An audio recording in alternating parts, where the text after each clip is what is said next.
I think overall, as a society, bankers is scary. And I don't know exactly why that is, other than maybe if people have had bad experiences in the past.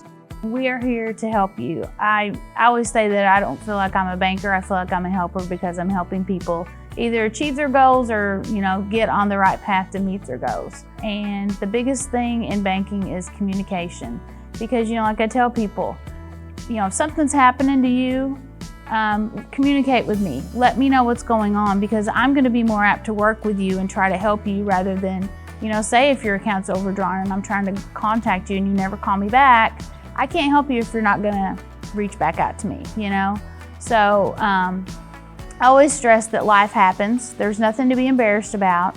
We just have to know that going forward, we're going to do better and try to make it work. The first thing that we do is we want to sit down and assess what they're wanting to do. Maybe it's, whatever kind of business type, we need to make sure that it is applicable to that area. So I have, great response and great rapport with our local SBDC to where we're going to do a business plan. We've got to do projections, because wherever they go, regardless of what bank, they have to have that info. I'll sit down with them, and usually I will even reach out to our SBDC rep at the college, and we will make an appointment, sit down with that person, and we're going to go through all of, what's their idea, do we think it's a viable idea, looking at their personal financials to see, because you do have to put a little bit in usually. And so we just look at the whole process and make sure that it is something that we are able to help them with. So if they come in and apply, we're obviously going to do an application. One thing that we will do is, while we were assessing what's the best route, is this going to be an in-house loan, or are we able to do SBA? Granted, SBA, if you do in-house, your packet's like this, SBA is like this. But we are a SBA preferred lender at Legence Bank, so that helps us to where we streamline the process. Also looking at personal financials, if maybe they're already in business commercially, we're going to look at their corporate tax returns as well. And usually do a personal financial statement to just kind of get a ballpark figure of where they're at. Financial literacy is very important to us at the bank.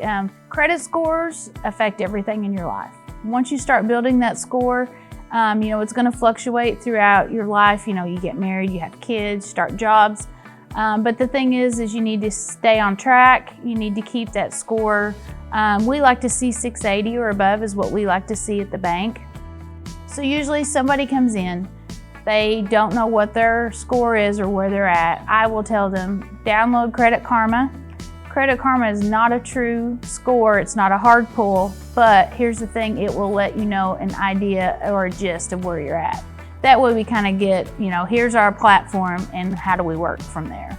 So Credit Karma is usually a big one. If they already have credit cards, I'll tell them, get on there. A lot of credit cards nowadays are doing the free credit reporting to where you can get those monthly. But the thing is credit scores, us as a region, we do not have good credit. And so that has been a big thing here in the last year that I've helped a lot of people do, is build their credit. So if someone comes in and their score's not where it needs to be, one of the first things I'm gonna do is, hey, let's either we can do a credit card or we can do a savings account.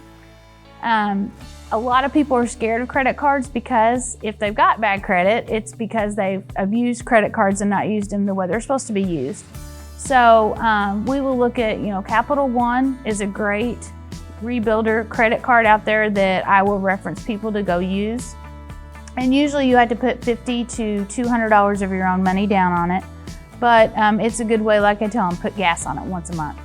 Pay it off and at least do it for 6 months, because you have to have 6 months activity for a credit history stream. And then another way is to open up a savings account and do a savings account loan against it. So you're taking out a loan against your own money, but that is an easy and quick way to get your credit built. What I'm actually seeing now is that I'm telling people, if they will, to do both scenarios, because that just helps their credit get built even quicker. So those are the two routes that we usually go. I used to tell people 6 months, but here's a scenario. I had a guy came in, he was a younger kid.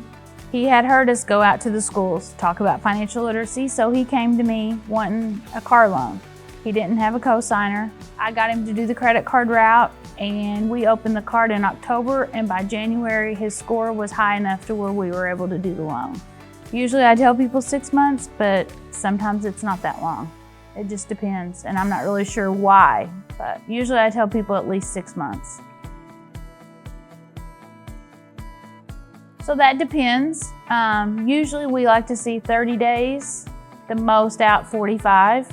But sometimes there can be hiccups along the way that maybe, you don't want it to go longer than that, but there are little things in the process that maybe people haven't gotten their taxes done yet, so there are different things that can possibly prolong it, but we like to see 30, if not more than 45 days. So the process, once they, come in, apply for the loan, they're gonna, fill out the application. I'm gonna gather all the information that, like I had said before, that I needed. I will create a folder, and then we will go through and we'll type up a credit memo, because the thing is this is something that I always stress to my team members is, you're the one that's took the application. You're the one that truly knows that person and what they're asking for. So you kind of know their story.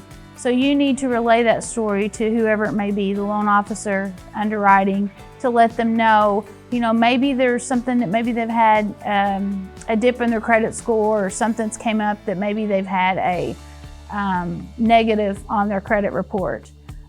You need to communicate that to them to let them know, because like I said, life happens, things come up. But we need to be able to explain those things. Then we will send it on to underwriting for them to look over it, and they're gonna run the numbers, they're gonna do the spread, make sure that the deal makes sense. And usually what I tell people is it's their chance to look at your credit, your financials, and to make sure that it makes sense on paper. Then after that, the loan officer, whoever I hand it off to, will look at it, and then if it's under a certain threshold, they can approve it. If it is a higher amount, then it'll go to loan committee, and it'll either get approved or denied. So that's kind of the process. So some advice that I would give someone if they were wanting to start their own business would be, think about it. We know that most people that start a business, you're not gonna see any profit for the first year. You need to look at, we use vertical IQ. That's something that we use at the bank, to where we look and see what, globally, or especially in the United States, how these certain business industries are, maybe there's issues with certain things that we hadn't thought about. So we like to look at that. And then also to have a strong business plan, and that's why we send them to the SBDC.